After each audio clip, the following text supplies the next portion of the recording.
आज शनिवार आहे आणि मला बाहेर जायचं होतं. 2-3 कामं होते. मम्मीला म्हटलं चल, गौरीला म्हटलं चल, कोणी यायला तयार नाही. मग म्हटलं एकटीच जाते मी. आणि मम्मी म्हटली जा धाडस करून बघ जा. मग फक्त लिपस्टिक लावली, विदाऊट पावडर मी तशीच गेलेली आहे. आज माझी केसांचा लुकही छान वाटत होता, कारण ब्लो ड्राय केलेली मी अजून धुतलेली नाही आहेत आणि खूप छान लुक वाटत होता. मलाही छान वाटत होतं. त्यानंतर निघाले मी घरातून. पहिल्यांदा जाऊन मी फोन कवर बघितला. गेल्या 1.5 वर्षापासून मी फोन कवर चेंजच केलेला नाही आहे. हा मी घेतलेला आहे ट्रान्सपरंटवाला. आता जो आहे ना तो पिवळा पूर्ण झालेला आहे. त्यानंतर शूज घ्यायला गेले. आता हा कपड्यांवरतीही सूट होतो, नाहीतर अदरवाईज स्पोर्ट्समध्येही सूट होतं, म्हणून हा वाला घेतला आहे मी. आणखीन पुढची 2 कामं आवरून मग तिथून पुढे घरी निघाले मी. आणि घरी आल्यानंतर पटकन चेंज केले, घरातले कपडे वगैरे घातले आणि मग तयार झाले, कारण थोडासा योगा करायचा होता.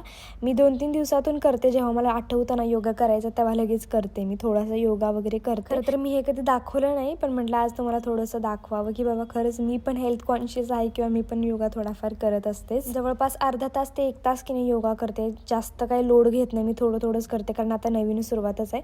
त्यानंतर मग आम्ही एक मराठी पिक्चर बघायला घेतला, कारण आज शनिवार होतं, सुट्टी होते. मग म्हटलं की ठीक आहे, थोडासा टाईमपास म्हणून काहीतरी मूवी वगैरे बघूया. आणि असा आम्ही पूर्ण दिवस घालवलेला आहे आमचा. तुम्हाला व्हिडिओ कसा वाटला हे नक्की सांगा. भेटू नेक्स्ट ब्लॉगमध्ये.